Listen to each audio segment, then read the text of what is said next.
ಹೀಗೆ ತಾವು ಬೆಳೆದ ಮೆಕ್ಕೆಜೋಳವನ್ನ ಜಿಲ್ಲಾಡಳಿತ ಭವನದ ಮುಂದೆ ಸುರಿದು ಅಧಿಕಾರಿಗಳು ಹಾಗೂ ರಾಜ್ಯ ಸರ್ಕಾರದ ವಿರುದ್ಧ ಆಕ್ರೋಶ ವ್ಯಕ್ತಪಡಿಸುತ್ತಿರುವುದು ಚಿಕ್ಕಬಳ್ಳಾಪುರ ಜಿಲ್ಲಾಡಳಿತ ಭವನದ ಮುಂದೆ. ಚಿಕ್ಕಬಳ್ಳಾಪುರ ಜಿಲ್ಲೆಯೊಂದರಲ್ಲಿ ಕೃಷಿ ಇಲಾಖೆ ಮಾಹಿತಿಯ ಪ್ರಕಾರ ಈ ಬಾರಿ 45,000 ಹೆಕ್ಟೇರ್ ಪ್ರದೇಶದಲ್ಲಿ ಮೆಕ್ಕೆಜೋಳ ಬೆಳೆಯಲಾಗಿದೆ. ಇದರಿಂದ ಜಿಲ್ಲೆಯ ಬರೋಬ್ಬರಿ 2 ಲಕ್ಷ ಟನ್ನಷ್ಟು ಮೆಕ್ಕೆಜೋಳ ಬೆಳೆಯಲಾಗಿದೆ.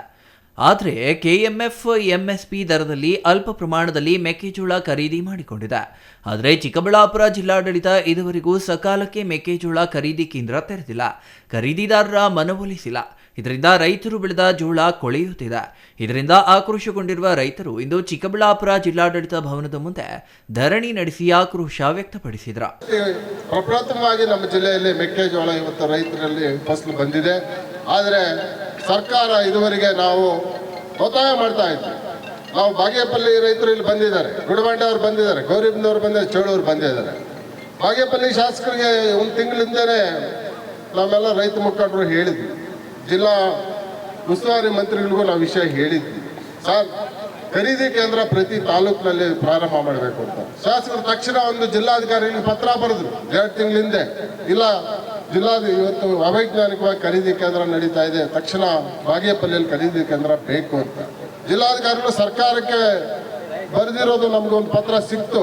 ಆದರೆ ಇದುವರೆಗೂ ಬಾಗೇಪಲ್ಲಿಯಲ್ಲಿ ಖರೀದಿ ಕೇಂದ್ರ ಆಗಲಿಲ್ಲ, ಚಿಕ್ಕಬಳ್ಳಾಪುರದಲ್ಲೂ ಆಗಲಿಲ್ಲ, ಗೌರಿಬಿದನೂರಲ್ಲಿ ಆಗಲಿಲ್ಲ, ರಾಜಾನಕುಂಟಲ್ಲಿ ಆಗಿದೆ.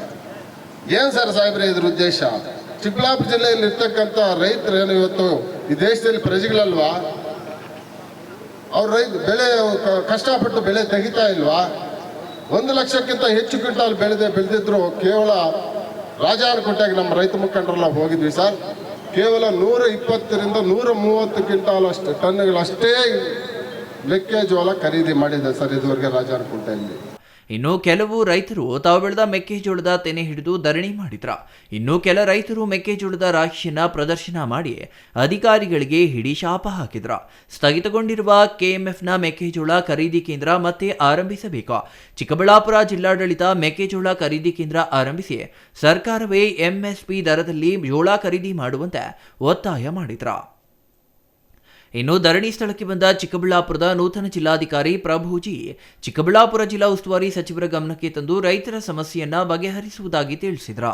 ಕೆಆರ್ಎಸ್ ಜಿಲ್ಲಾ ಸಮಿತಿ ವತಿಯಿಂದ ಇವತ್ತು ಚಿಕ್ಕಬಳ್ಳಾಪುರ ಜಿಲ್ಲೆಗೆ ಸಂಬಂಧಪಟ್ಟಂತೆ 8 ಬೇಡಿಕೆಗಳನ್ನು ಒಳಗೊಂಡಂತ ಒಂದು ಮನವಿ ಪತ್ರವನ್ನು ಕೊಡೋದ್ರ ಜೊತೆಗೆ ಅವೆಲ್ಲ ಜಿಲ್ಲೆಯ ಬೇರೆ ಬೇರೆ ಭಾಗಗಳಿಂದ ರೈತ ಬಾಂಧವರು ತಾವೆಲ್ಲ ಬಂದಿದ್ದೀರಿ. ತಮ್ಮ ಬೇಡಿಕೆಯ ಮನವಿಯನ್ನು ಸ್ವೀಕರಿಸಿದ್ದೇವೆ. ಈಗಾಗಲೇ ಬೆಳಗ್ಗೆ ಈ ಸಮಸ್ಯೆ ಇದೆ ಅಂತಕ್ಕಂಥದ್ದು ನನ್ನ ಗಮನಕ್ಕೆ ಬೆಳಗ್ಗೆ ಬಂತು. ಮಾನ್ಯ ಉಸ್ತುವಾರಿ ಸಚಿವರು ಕೂಡ ಮೆಕ್ಕೆಜೋಳ ಖರೀದಿ ಕೇಂದ್ರ ಏನಿದೆ ಅದು ಪಕ್ಕದ ರಾಜಾನಕುಂಟೆನಲ್ಲಿದೆ, ಬೇಡಿಕೆ ಇದೆ ನಮ್ಮ ಜಿಲ್ಲೆಯಲ್ಲಿ ಇರಬೇಕು ಅಂತಕ್ಕಂಥದ್ದು. ಜೊತೆಗೆ ನಾವು ದರ ಮತ್ತು ಎಷ್ಟು ಪ್ರಮಾಣವನ್ನು ನಮ್ಮ ಜಿಲ್ಲೆಯಲ್ಲಿ ಖರೀದಿ ಮಾಡಬೇಕು ಅನ್ನೋ ನಿಗದಿಯನ್ನು ಮಾಡೋ ಸಂಬಂಧ ಈ ಥರ ಕೆಲವು ಇಂಪಾರ್ಟೆಂಟ್ ಎಲ್ಲ ಸಮಸ್ಯೆಗಳನ್ನು ಪಟ್ಟಿ ಮಾಡಿ ತಾವು ಮನವಿಯನ್ನು ಕೊಟ್ಟಿದ್ದೀರಾ. ಇದಕ್ಕೆ ಸಂಬಂಧಪಟ್ಟಂತೆ ನಾನಾಗಲೇ ಹೇಳಿದಂತೆ ಮಾನ್ಯ ಉಸ್ತುವಾರಿ ಸಚಿವರು ಬೆಳಗ್ಗೆ ಚರ್ಚೆ ಮಾಡಿದ್ದಾರೆ.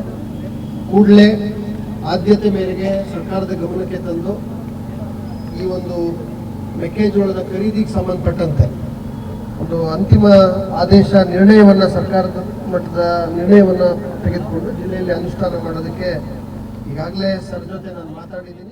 ಇನ್ನು ಕೆಎಂಎಫ್ನವರು ಕೆಲ ದಿನಗಳ ಕಾಲ ಬೆಂಗಳೂರಿನ ರಾಜಾನಕುಂಟೆ ಬಳಿ ಮೆಕ್ಕೆಜೋಳ ಖರೀದಿ ಕೇಂದ್ರ ಆರಂಭಿಸಿದ್ರು, ಅದನ್ನು ಸ್ಥಗಿತಗೊಂಡಿದೆ.